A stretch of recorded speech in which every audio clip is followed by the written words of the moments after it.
दोस्तों यदि आप भी 5 मई को कंपार्टमेंटल का परीक्षा देने जा रहे हैं और वो भी गणित का, तो इस वीडियो को जरूर देख के जाइएगा क्योंकि यहाँ पे काफ़ी वीवीए ऑब्जेक्टिव प्रश्न आपके एग्जाम के लिए लेके आ गए हैं। जितना भी ऑब्जेक्टिव क्वेश्चन रहेगा सारे के सारे काफ़ी वीवीए ऑब्जेक्टिव प्रश्न रहेगा। दोस्तों यहाँ से आप सभी ऑब्जेक्टिव प्रश्न देख के जाएंगे और आपके कंपार्टमेंटल एग्जाम में वही प्रश्न हूबहू आने वाले हैं। तो दोस्तों यहाँ से आप सभी को मैथ का वीवीए ऑब्जेक्टिव प्रश्न मिलने वाले हैं, ठीक है ना। अगर आप सभी को सभी विषय का चाहिए जो है सो ऑब्जेक्टिव प्रश्न, ठीक है, तो आप सभी कमेंट बॉक्स में जो है ना सो कर देंगे ऑल सब्जेक्ट। आप सभी को ऑल सब्जेक्ट का जो है ना सो वीडियो प्रोवाइड कर दिया जाएगा, ठीक है दोस्तों। तो कंपार्टमेंटल का ऑल सब्जेक्ट का जो है ना यहाँ पे ऑब्जेक्टिव प्रश्न कराया जाएगा, साथ ही अगर आप सबका सपोर्ट रहेगा तो सब्जेक्टिव भी कराया जाएगा, ठीक है ना। तो आप सभी इतना काम जरूर करेंगे, यानी कि कमेंट बॉक्स में आप सभी ऑल सब्जेक्ट कर देंगे ताकि आप सभी के लिए हर एक सब्जेक्ट जो है ना कंपार्टमेंटल की परीक्षा की तैयारी कराई जा सके, ठीक है दोस्तों। अगर आप सभी को वीडियो पसंद आए तो वीडियो को लाइक करेंगे और चैनल पर पहली बार होंगे तो चैनल को सब्सक्राइब करेंगे। चलिए दोस्तों हम लोग यहाँ पे क्वेश्चन नंबर से 1 से क्लास को शुरू करते हैं। तो चलिए दोस्तों यहाँ पे देखेंगे पहला नंबर प्रश्न है कि निम्नलिखित में से कौन सी सबसे छोटी संयुक्त संख्या है। क्या दोस्तों आपसे पूछ रहे हैं निम्नलिखित में से कौन सी सबसे छोटी संयुक्त संख्या। दोस्तों देखिए संयुक्त संख्या बोल रहे हैं ना और वो भी सबसे छोटी पूछ रहे हैं, ठीक है। तो दोस्तों यहाँ से 2 हो जाएगा, ये जो 2 देख रहे हैं दोस्तों ये सबसे छोटी संयुक्त संख्या। क्या दोस्तों ये सबसे छोटी संयुक्त संख्या है, यानी कि ऑप्शन यहाँ से सॉरी ऑप्शन यहाँ से क्या हो जाएगा ना आपका बी बिल्कुल राइट आंसर हो जाएंगे। आप सभी को इतना बात याद करके चलना है। चलिए अगला प्रश्न देखते हैं। दोनों प्रश्न है दोस्तों किस यहाँ पे पाई है। क्या दोस्तों देखिए आपको पाई बोल रहा है, देखिए दोस्तों अगर जैसे ही आपको पाई बोलेगा ना तो पाई एक अपरिमेय संख्या हो जाता है दोस्तों, आप सभी को याद रखना है। यानी कि पाई क्या हो जाएगा दोस्तों अपरिमेय संख्या हो जाएगा, लेकिन पाई का मान जो होता है 22/7 अगर कहेगा दोस्तों, ठीक है ना, तो ये हो जाते हैं आप सभी को परिमेय संख्या। दोस्तों आप सभी को याद रखना है अगर 22/7 कहेगा तो ये परिमेय संख्या हो जाते हैं, लेकिन अगर सिर्फ पाई पूछेगा तो ये अपरिमेय संख्या हो जाते हैं। यानी कि अपन को इतना चीज मान के चलना है, आप सभी को याद रखना है। चलिए तीसरा न प्रश्न है दोस्तों निम्नलिखित में से कौन सा जो है अपरिमेय संख्या। दोस्तों देखिए अपरिमेय संख्या क्या होता है, जिसे हम p बाई क्यू के रूप में क्या कर सकते हैं, यानी कि नहीं लिख सकते हैं उसे हम अपरिमेय कहते हैं, और जिसे हम p बाई क्यू के रूप में लिख सकते हैं उसे हम लोग परिमेय कहते हैं, ठीक है दोस्तों। तो चलिए यहाँ पे 3 नंबर क्वेश्चन को देखेंगे। देखिए ये तो क्या है p बाई क्यू के रूप में लिखा जा सकता है। जब इसको काटेंगे तो 3 एकम 3 और यहाँ पे 4 तिया 12, यानी कि 1/4 यहाँ से दोस्तों आ जाएगा, यानी कि हम इसको बटा में लिख सकते हैं, ठीक है दोस्तों। और इसको भी देखिए यानी कि ये भी लिखा जा सकता है, मतलब ये भी, ये देखो दोस्तों ये जो बी नंबर देख रहे हैं ना इसको मतलब हम लोग नहीं लिख सकते हैं और ये रूट से बाहर भी नहीं निकाल सकते दोस्तों, ठीक है, जो कि यहाँ से ऑप्शन क्या हो जाएगा इसका बी बिल्कुल राइट आंसर हो जाएंगे। उसके बाद 4 नंबर क्वेश्चन देखेंगे दोस्तों, कह रहा है कि दो संख्याओं के लॉसो तथा मौसो बराबर है तो संख्या होगा। देखिए दोस्तों जब भी आप सभी को दो संख्या का लॉसो और मौसो बराबर दे दिया जाए तो संख्या भी हमेशा बराबर होगा दोस्तों, इतना बात आप सभी को मान के चलना है, यानी कि ऑप्शन यहाँ से बी बिल्कुल सही आंसर हो जाएंगे। इतना चीज आप सभी को मान के चलना है। 5 नंबर प्रश्न है दोस्तों 0.29 और उसके ऊपर रैंकिंग लगा है। देखिए दोस्तों जितना के ऊपर रैंकिंग है सबसे पहले जितना के पॉइंट के बाद है ना उसको लिख देना है, ठीक है, और जितना के ऊपर रैंकिंग लिखा है ना उसके बटा में उतना 9 दे देना है, यानी कि 29 और बटा में हो जाएगा 99, जो कि ऑप्शन यहाँ से दोस्तों यहाँ से इसका डी बिल्कुल सही आंसर हो जाएगा। इतना चीज आप सभी को मान के चलना है, ठीक है ना। चलिए उसके बाद 6 नंबर प्रश्न कर रहा है दोस्तों 1 माइनस साइन स्क्वायर 60 डिग्री। देखिए 1 तो 1 हो जाएगा, minus sine 30 degree, sine 60 degree का मान होता है 3 √3/2 और बटा में हो जाएगा यहाँ से 2 हो जाएगा, यानी कि 1 माइनस यहाँ पे हो जाएगा 3 बटा हो जाएगा 4, इसके बटा में नहीं कुछ है तो 1, जब इसका एलसीएम लेंगे तो ये हो जाएगा 4 और यहाँ से हो जाएगा 4 - 1, यानी कि क्या हो जाएगा सॉरी 3 हो जाएगा, यानी कि 1/4 हो जाएगा दोस्तों, ठीक है ना। और आपको देखना है अब 1/4 कहाँ है दोस्तों, तो ये 1/4 यहाँ से ऑप्शन नंबर सी में बिल्कुल राइट आंसर हो जाएंगे। दोस्तों आप सभी को वीडियो पसंद आ रहा है तो वीडियो आपको लाइक करते चलेंगे, ठीक है ना, और चैनल पर पहली बार होंगे तो चैनल को सब्सक्राइब करते चलेंगे, ठीक है ना। अगर आप सभी इसी तरीका से यानी कि सभी विषय का चाहते हैं, यानी कि ऑल सब्जेक्ट का ऑब्जेक्टिव चाहते हैं, तो आप सभी कमेंट बॉक्स में ऑल सब्जेक्ट कर देंगे, आप सभी को मिल जाएगा, ठीक है ना। चलिए उसके 7 नंबर क्वेश्चन है दोस्तों निम्नलिखित में से किसका दशमलव प्रतिशत शांत है। देखिए शांत रहने के कंडीशन क्या होना चाहिए, शांत रहने के लिए यानी कि हर में जो है ना क्या दोस्तों हर में जो है 2 और 5 होना चाहिए, ठीक है ना, वो हमेशा शांत रहेगा, और 2 और 5 की अवस्था कोई आ जाएगा तो वो अशांत हो जाएगा, ठीक है ना।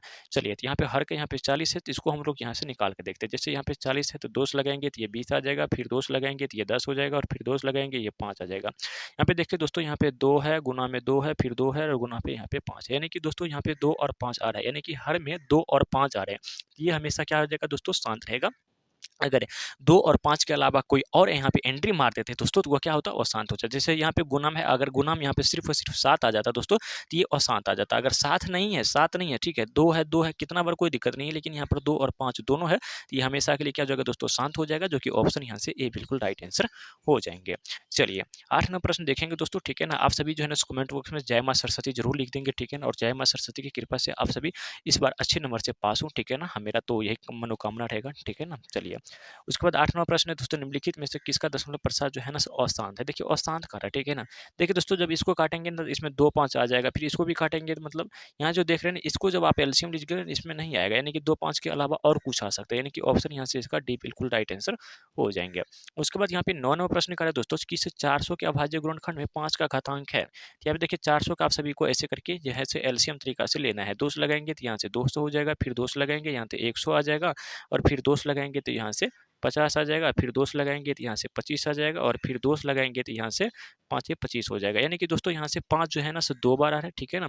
इसी तरीका से 5 का घातांक पूछ रहे हैं, यानी कि 5 हमेशा 2 बार आ रहा है दोस्तों, तो यहाँ से ए बिल्कुल राइट आंसर हो जाएंगे। उसके बाद 10 नंबर प्रश्न करें दोस्तों कि यदि 130 बराबर 15 गुना 8 प्लस में 10 तथा मौसो इतना है, तो मौसो इतना क्या होगा।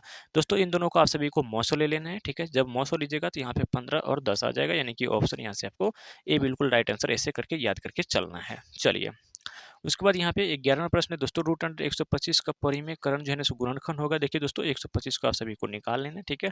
उसके बाद जब करिएगा तो यहाँ से आ जाएगा आप सभी को रूट अंडर 5 आ जाएगा, जो कि ऑप्शन यहाँ से इसका सी बिल्कुल राइट आंसर हो जाएंगे। अगले प्रश्न की ओर बढ़ते हैं दोस्तों। 12वां प्रश्न दोस्तों, निम्नलिखित में से कौन सा योग में स्वअभाज्य। देखिए दोस्तों स्वअभाज्य क्या होता है, मतलब जिसका जो है ना सब भाग देने से यहाँ से मौसो यानी कि 1 होना चाहिए, वो स्वअभाज्य होता है। यानी कि दोस्तों यहाँ पे देखेंगे अगर 16 में अगर हम 9 से भाग लगाते हैं तो इसका मौसो हमेशा हमेशा 1 ही आएगा, यानी कि ऑप्शन यहाँ से इसका ए बिल्कुल राइट आंसर हो जाएगा, यानी कि ए बिल्कुल सही आंसर हो जाएगा, कोई संकोच वाली बात नहीं है, ठीक है ना। चलिए उसके बाद 13वां प्रश्न देखेंगे दोस्तों, और 13वां प्रश्न है कि रैखिक बहुपद के शून्यकों की संख्याओं का। देखिए दोस्तों आप सभी को रेखिक कह देना है, तो यहाँ से आप सभी को रेखिक बहुपद की शून्यकों की संख्या हमेशा 1 होता है। अगर द्विघात बहुपद कहता तो वहां से 2 होता, अगर त्रिघात कहता तो वहां से 3 होता है। लेकिन यहाँ पे आप सभी को रेखिक बहुपद बोला गया, यानी कि हमेशा के हमेशा यहाँ से 1 हो जाएगा, जो कि ऑप्शन सी बिल्कुल राइट आंसर हो जाएंगे। 14वां प्रश्न है दोस्तों, किस बहुपद x माइनस 1 का शून्यक होगा। दोस्तों कुछ नहीं करना है, यानी कि x माइनस 1 बराबर यहाँ से 0 रख देना है, यानी कि x बराबर हमेशा के लिए यहाँ से हमको प्लस का 1 निकल के आ जाएगा, यानी कि ऑप्शन यहाँ से ए बिल्कुल सही आंसर हो जाएगा। बिल्कुल आप सभी को लगा देना, कोई दिक्कत वाली बात नहीं है, शांत माइंड से बनाते चलना है, ठीक है ना। कोई परेशानी कोई दिक्कत वाली बात नहीं है, ठीक है ना। चलिए 15वां प्रश्न है दोस्तों, किसी द्विघात बहुपद के शून्य कितना है, और बहुपद तो बहुपद क्या होगा, द्विघात बहुपद क्या होगा। देखिए दोस्तों यहाँ पे अल्फा का मान दे रखा है और बीटा का मान दे रखा है, यानी कि अल्फा का मान है -4 और बीटा का मान है दोस्तों यहाँ से 7। कुछ नहीं करना, यहाँ पे हमको द्विघात बहुपद का फॉर्मूला लगाना। द्विघात बहुपद का फॉर्मूला होता है x² माइनस अल्फा प्लस में बीटा इंटू एक्स और प्लस में अल्फा इंटू बीटा होता है, ठीक है दोस्तों।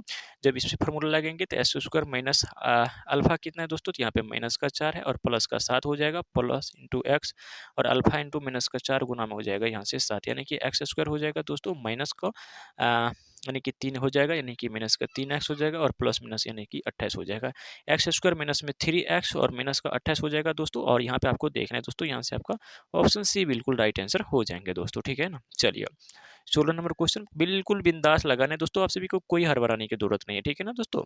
इस बार आप सभी को मां सरस्वती की कृपा से अच्छे नंबर से पास होंगे, ठीक है ना। चलिए और एक बार आप सब भी जय मां सरस्वती कमेंट बॉक्स में जरूर भर देंगे, ठीक है ना। चलिए बोल रहे हैं एक द्विघात बहुपद के शून्यकों का योग तथा गुणनफल 5 तथा 6 है, तो शून्य क्या होगा। देखिए दोस्तों यहाँ पे योगफल और तथा गुणनफल दे रखा है, यानी कि अल्फा और प्लस में बीटा। देखिए दोस्तों ऊपर में अल्फा और बीटा दे रखा है, लेकिन यहाँ पे अल्फा प्लस बीटा दे रखा है, यानी कि अल्फा प्लस बीटा 5 और अल्फा इंटू बीटा यहाँ से दोस्तों यहाँ से क्या दे रखा है, तो 6 दे रखा है। अब यहाँ पे फॉर्मूला लगा देना है, यानी कि x² माइनस अल्फा प्लस में बीटा इंटू में एक्स और प्लस में अल्फा इंटू बीटा। इस फॉर्मूला को आप सभी को यूज करना है, यानी कि x² minus alpha plus beta दोस्तों यहाँ से हो जाएगा 5x और प्लस है तो प्लस यहाँ से 6 हो जाएगा। अब देखना है दोस्तों x² माइनस में 5x और प्लस में 6 कहाँ है दोस्तों, ठीक है ना। तो 16 नंबर क्वेश्चन को आप सभी को देखना है। एक्स स्क्वायर माइनस में 5x, x square minus 5x 6, यानी कि दोस्तों यहाँ से ऑप्शन इसका जो है ना बी बिल्कुल राइट आंसर हो जाएगा। ये बी बिल्कुल सही आंसर हो जाएगा, बी वाले को टिक कर देना है। चलिए 16 नंबर प्रश्न देखेंगे दोस्तों, और 16 नंबर प्रश्न है कि यदि बहुपद इतना और इतना के शून्य अल्फा इंटू बीटा है तो अल्फा इंटू बीटा क्या होगा।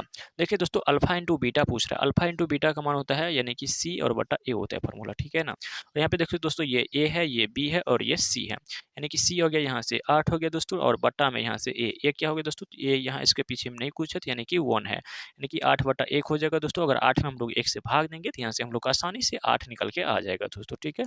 जो कि ऑप्शन यहाँ से हमारा ए बिल्कुल राइट आंसर हो जाएंगे दोस्तों। बिल्कुल बिंदास से आप सभी को बनाते चलना है, कोई जो दिक्कत और कोई संकोच वाली बात नहीं है, ठीक है ना। माइंड फ्रेश करके आप सभी को बनाते चलना है, ठीक है ना। अगर दोस्तों आप सभी को वीडियो पसंद आते चल रहे हैं, वीडियो को लाइक और चैनल को सब्सक्राइब जरूर करते चलेंगे, ठीक है ना। चलिए 18 प्रश्न है दोस्तों, कि बहुपद एफ एक्स यानी कि 3x स्क्वायर माइनस में 7x और प्लस में 2, तो एफ बराबर -1 का क्या होगा, -1 का मान होगा दोस्तों। देखिए यहाँ पे देखने दें, 3x स्क्वायर यहाँ पे देखेंगे -1 का लेने के, जहाँ पे x है वहाँ पे -1 ले लेंगे, और x स्क्वायर माइनस में 7 और माइनस में फिर यहाँ पे 1 और प्लस में 2 ले। दोस्तों जब इसको हल करेंगे तो हम लोग को यहाँ से आराम से 12 आ जाएगा। आप सभी हल करके देख लीजिएगा, ठीक है। ऑप्शन यहाँ से भी बिल्कुल राइट आंसर हो जाएंगे। उसके बाद करें कि बहुपद x स्क्वायर माइनस 3 के शून्य होगा। देखिए दोस्तों, यहाँ पे शून्य वाली बात कर रहे हैं, ठीक है दोस्तों। शून्य वाली बात कर रहे थे, यानी कि एक्स स्क्वायर -3 और बराबर में 0 कर देंगे। जब भी शून्य वाली बात हो तो बराबर में 0 होना अनिवार्य है। उसके बाद हो जाएगा एक्स स्क्वायर, ठीक है दोस्तों। ये प्लस माइनस में तो इधर प्लस का आ जाएगा, और इधर रूट लगा, सॉरी स्क्वायर लगा तो इधर रूट आ जाएगा, यानी कि प्लस में और इधर माइनस में, यानी कि एक बार प्लस में √3 और एक बार माइनस में √3 आ जाएगा, जो कि ऑप्शन यहाँ से आपका भी बिल्कुल राइट आंसर हो जाएगा। कोई दिक्कत कोई संकोच वाली बात नहीं है। चलिए 20 नंबर क्वेश्चन देखेंगे दोस्तों, और 20 नंबर क्वेश्चन क्या करें, 20 नंबर क्वेश्चन को हम लोग आसानी से देखने वाले हैं। 20 नंबर प्रश्न करें दोस्तों, निम्नलिखित में से कौन सा जनस 6x इतना तथा इतना के हल है दोस्तों। कुछ नहीं करना है दोस्तों, ये दोनों को जोड़ देना है। यहाँ पे जो भी देख रहे हैं इन दोनों को जोड़ना है, यानी कि दोस्तों 6x स्क्वायर माइनस 2y, ठीक है, और बराबर में 0 हो जाएगा, और यहाँ से हो जाएगा 10x और प्लस का 2y और बराबर में हो जाएगा दोस्तों 32। अब इन दोनों को जोड़ देना दोस्तों, यहाँ से ऐसे करके जोड़ेंगे, ठीक है। इनको जोड़ेंगे दोस्तों, यहाँ से 6x हो जाएगा, जब इनको जोड़ेंगे तो ये कट जाएगा, बराबर में हो जाएगा 32, यानी कि दोस्तों यहाँ पे 16x और बराबर में यहाँ से आ जाएगा दोस्तों, यहाँ से हम लोग का आ जाएगा 32। जब इसको काटेंगे तो यानी कि x बराबर हमको निकल के आ गया 2 दोस्तों, ठीक है ना। x को मान यहाँ पे हमको 2 निकल चुका है, अब हमको y चाहिए, ठीक है ना। अब किसी एक में रख देना है, यानी कि 2 गुना x यहाँ से निकल चुका है, माइनस में 2y और बराबर में हो जाएगा यहाँ से 0, 6 दूना 12 माइनस में 2y और बराबर में हो जाएगा यहाँ से 0, यानी कि इधर माइनस करेंगे तो यानी कि y बराबर दोस्तों यहाँ से हमको 6 निकल के आ गया, और x बराबर यहाँ से 2 निकल के आ गया। अब हमको खोजना है, यानी कि x बराबर 2 और y बराबर 6 दोस्तों, यानी कि ऑप्शन यहाँ से बी बिल्कुल राइट आंसर हो जाएगा दोस्तों। कोई दिक्कत वाली बात नहीं है, ठीक है ना। चलिए दोस्तों, हम लोग यहाँ पे 20 क्वेश्चन तक ही रहने देते हैं, क्योंकि यहाँ पे वीडियो थोड़ा सा लंबा हो जाएगा, ठीक है ना। तो आप सभी अगर इसका अगला पार्ट चाहते हैं तो आप सभी कमेंट बॉक्स में ये भी कमेंट कर देंगे, आप सभी के लिए अगला पार्ट जरूर आ जाएंगे, ठीक है ना दोस्तों। अगर आप सभी को वीडियो पसंद आएगा तो वीडियो को लाइक और चैनल को सब्सक्राइब करके और कमेंट बॉक्स में जरूर बताएंगे इतना एक्सप्लेन और आप सभी को ये वीडियो कैसा लगा।